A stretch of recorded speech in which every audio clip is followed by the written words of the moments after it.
మంచి చదువు చదవాలంటే ప్రభుత్వ కాలేజీలోనే చదవండి. చిత్తూరు జిల్లా వీకోట్ మండలంలోని ప్రభుత్వ జూనియర్ కళాశాలలో జరిగిన తల్లిదండ్రులు ఉపాధ్యాయుల ఆత్మీయ సమావేశంలో పాల్గొన్న పల్మనేరు ఎమ్మెల్యే అమర్నాథ్ రెడ్డి అన్నారు. ఈ సందర్భంగా ఆయన మాట్లాడుతూ కర్ణాటక, తమిళనాడు సరిహద్దు ప్రాంతాల్లో ఉన్న వీకోటలో మంచి వాతావరణంలో ప్రభుత్వ కాలేజ్ ఉంది. ఇక్కడ ఉండడం ఆనందకరం. గతంలో ఈ కాలేజీకి ఎన్నో ఇబ్బందులు వచ్చినా వెనుకడుగు వేయకుండా ఇంత పెద్ద కాలేజ్ స్థాపించిన ఘనత దక్కడం ఆనందకరం. అలాగే రాష్ట్రంలో 3వ స్థానం ర్యాంక్ సాధించిన విద్యార్థికి కృతజ్ఞతలు. కాలేజీలో విద్యార్థులు డ్రగ్స్ కు బానిసలు కాకండంటూ పిల్లలు కాదు తల్లిదండ్రులు కూడా పిల్లలకు తమ పిల్లలు ఏం చేస్తున్నారని, వాళ్ళకి మంచి విద్యాబోధన అందించాలని, అప్పుడప్పుడు మీరు కూడా కాలేజీలకు వచ్చి తమ పిల్లలు ఏం చేస్తున్నారని టీచర్లు అడిగితే బాగుంటుందన్నారు. రాబోయే కాలంలో కూడా వీకోట మండలానికి డిగ్రీ కాలేజ్ తీసుకొస్తామని సభాముఖంగా ఎమ్మెల్యే అమర్నాథ్ రెడ్డి హామీ ఇచ్చారు. తాగడానికి క్లీన్ లేకుండా ఇబ్బంది పడుతున్న విద్యార్థులకు వెంటనే సంబంధిత అధికారులతో మాట్లాడి తక్షణమే తాగునీటి సౌకర్యం కల్పించారు Amarnath Reddy. Mega parents teachers సమావేశం మనం ఏర్పాటు చేసుకున్నాం. ఎందుకంటే ఎప్పుడు కూడా ఇంతవరకు కాలేజెస్లో కానీ స్కూల్స్లో కానీ ప్రభుత్వానికి సంబంధించినటువంటి ఈ సంస్థల్లో ఎప్పుడు కూడా టీచర్స్ను పేరెంట్స్ను కలిపి సమావేశం ఏర్పాటు చేసుకునేటువంటి సందర్భాలు గత ప్రభుత్వంలో ఎప్పుడు కూడా చేయలేదు.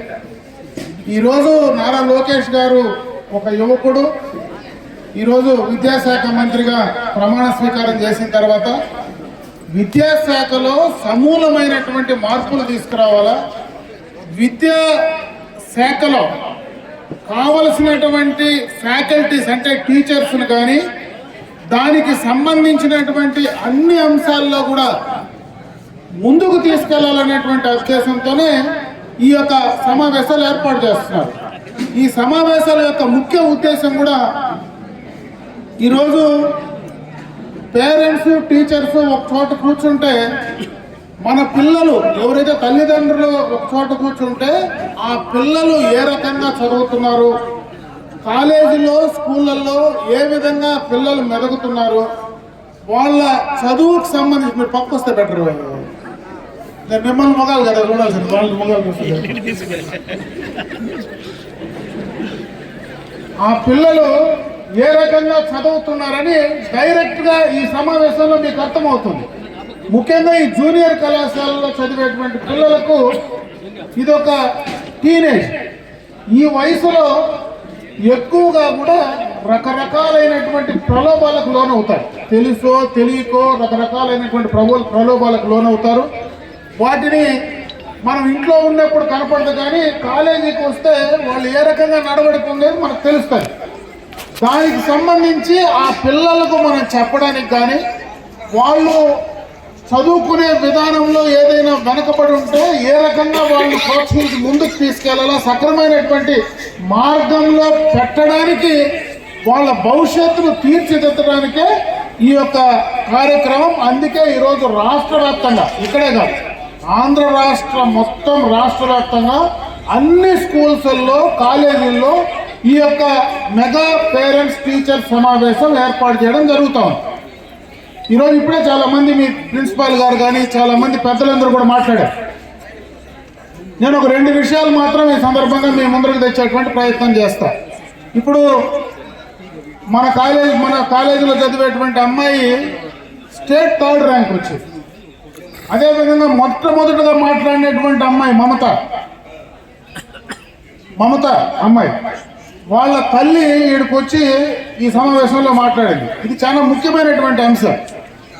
అంటే ఈరోజు వచ్చి ఆమె మాట్లాడేది కాదు, 10వ తరగతిలోనే ఆమెకు మంచి మార్కులు వస్తే ఈరోజు ప్రైవేట్ కాలేజీ వాళ్లకు ఫీజులు లేకుండా కూడా బాగా చదివేటువంటి పిల్లల్ని ఆ కాలేజీలోకి తీసుకెళ్ళి వాళ్ళ కాలేజీలు బ్రహ్మాండంగా మా దగ్గర రిజల్ట్స్ వస్తున్నాయని చెప్పి వాళ్ళు మార్కెటింగ్ చేసుకోవడానికి కూడా ఉపయోగపడతాయి. అటువంటి పరిస్థితుల్లో ప్రైవేట్ కాలేజీలు వాళ్ళు వెనక తిరిగి మా కాలేజీలో చేర్చమని చెప్పినా నేను ప్రభుత్వ కళాశాలలోనే చదువుతాను, ప్రభుత్వ పాఠశాలలోనే చదువుతానని నేరుగా నిర్ణయించుకొని ఇక్కడ చేరడం అనేది నిజంగా మనం అందరం కూడా అభినందించాల్సినటువంటి విషయం అని చెప్పి సందర్భంగా మీ అందరి దృష్టికి తెస్తా ఉన్నా. ఈరోజు ప్రైవేటు కళాశాలలకు ధీటుగా నేను మాట్లాడేటప్పుడే వాన వస్తాను కదమ్మా, నాకు వచ్చేటప్పటికి 2 నిమిషాల్లో ముగించేస్తాను. ఎక్కువసేపు నడిస్తే మళ్ళీ పై నుంచి కిందకి నీళ్లు కడితే ప్రాబ్లం వస్తుంది. అందుకే ఈ యొక్క కార్యక్రమం ముఖ్యంగా కూడా చాలా ఉపయోగమైనటువంటి కార్యక్రమం. అందుకే ఈరోజు ప్రభుత్వం చాలా ప్రోత్సాహాలు ఇస్తూ ఉంది. పాఠశాలలో ఫ్యాకల్టీస్కు ఎంతో మందికి ఈరోజు టీచర్లు దాదాపు 16,000 మంది టీచర్లు ఒకేసారి మెగా డిఎస్ఏ ఎప్పటి నుంచినో గత ప్రభుత్వాలు చేయలేని పని ఈరోజు చేశాయి. ఈరోజు అదే కాకుండా మధ్యాహ్న భోజన పథకం ఒక్క సీతమ్మ పేరు మీద ఈరోజు మధ్యాహ్న భోజన పథకం బ్రహ్మాండంగా కూడా నిర్వహిస్తూ ఉన్నారు. అదేవిధంగా స్కూల్కు సంబంధించినటువంటి బుక్స్ అన్ని కూడా ఫ్రీగా ఇస్తూ ఉన్నారు. కొన్ని స్కూల్స్లో మరి ఏదైతే కొన్ని జరిగే దాంట్లో రవాణా ఛార్జీలు కూడా ఇస్తూ ఉన్నారు. ఈరోజు అబ్బాయిలకైతే వాళ్ళకి కావాల్సినటువంటి పాసులు ఇస్తూ ఉన్నారు. అమ్మాయిలు కానీ మహిళలందరికీ కూడా ఫ్రీ ఈరోజు బస్సులంతా. వాళ్ళు ఎవరు ఎక్కడ టికెట్లు ఇచ్చే పని లేదు కాబట్టి వాళ్ళందరికీ కూడా ఫ్రీ బస్సులు కూడా ఏర్పాటు చేశారు. అన్ని రకాలుగా కూడా ప్రభుత్వం ప్రోత్సాహాలు ఇస్తా ఉంది. ఈ ప్రోత్సాహాలను ఉపయోగించుకొని ఖచ్చితంగా కూడా మన భవిష్యత్తుకు పునాది వేసుకునేటువంటి కార్యక్రమం చేయాలా.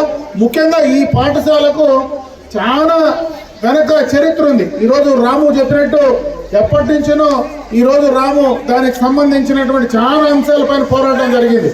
నేను శాసనసభ్యుడు అయిన తర్వాత మా తండ్రి గారు ఇక్కడ పార్లమెంట్ సభ్యుడిగా ఉన్నప్పుడే ఈ కాలేజ్ స్టార్ట్ చేశారు. అందుకే ఇవన్నీ కూడా ఆ రోజు హార్ట్ పేషెంట్లో ఉంటే నేనే చాలా సార్లు వెనక్కి వచ్చి కాంపౌండ్ వాళ్ళేసి వాళ్ళని ఎవరిని లోపలికి రానియకుండా కొంత కంట్రోల్ చేసి వాళ్ళకి వేరే చోట పట్టాలు ఇస్తానని చెప్పి బ్రహ్మాండమైనటువంటి ఈ యొక్క అట్మాస్ఫియర్ ఉండేటువంటి ప్రాంతంలో ఉన్నాం. ఈరోజు ప్రభుత్వ పాఠశాలలకు ప్రైవేట్ పాఠశాలలకు చాలా తేడా ఉన్నాయి. ఈరోజు క్రీడల పైన కూడా మనం పిల్లలను ముందుకు తీసుకురావాల్సినటువంటి అవసరం ఉంది. ఒకే చదువు ప్రైవేట్ పాఠశాలలో ఎత్తుకుపోయి ఆ రూముల్లో వేసి పూర్తిగా కూడా వాళ్ళ చదువు అని చెప్తారు. ఆ వయసులో పూర్తిగా చదువు పైన దృష్టి పెట్టకుండా వాళ్లకు ఆటల పైన కూడా వాళ్ళ మానసికంగా శారీరకంగా బాగుండాలంటే వాళ్లకు ఆటల పైన ప్రోత్సహించాలి. దానికి కావాల్సినటువంటి అట్మాస్ఫియర్ ఉండాలి. ఆ అట్మాస్ఫియర్ ఆ ప్రాంతం ఈరోజు 9 ఎకరాల బ్రహ్మాండమైనటువంటి మైదానం ఈ ప్రాంతంలో ఉంది. ఇటువంటి అట్మాస్ఫియర్ ఉండేటువంటి ప్రైవేట్ పాఠశాలలు ఎక్కడా లేవు. ఇక్కడ ఉచితంగా చదువు చెప్తారు. అక్కడ 1,00,000, 2 లక్షలు, 3 లక్షలు సంవత్సరానికి ఫీజులు తీసుకొని చెప్తారు. అన్ని ఫీజులు ఇచ్చిన పిల్లలకు కావాల్సినటువంటి అట్మాస్ఫియర్ అక్కడ ఉందా అంటే అక్కడ అట్మాస్ఫియర్ ఉండేటువంటి పరిస్థితి లేదు. అందుకే ప్రభుత్వ పాఠశాలల్లో ప్రభుత్వ కాలేజీల్లో మంచి గ్రౌండ్ ఫెసిలిటీ కానీ మంచి అట్మాస్ఫియర్ కానీ ఈరోజు మంచి ఫ్యాకల్టీ ఉండేటువంటి పరిస్థితి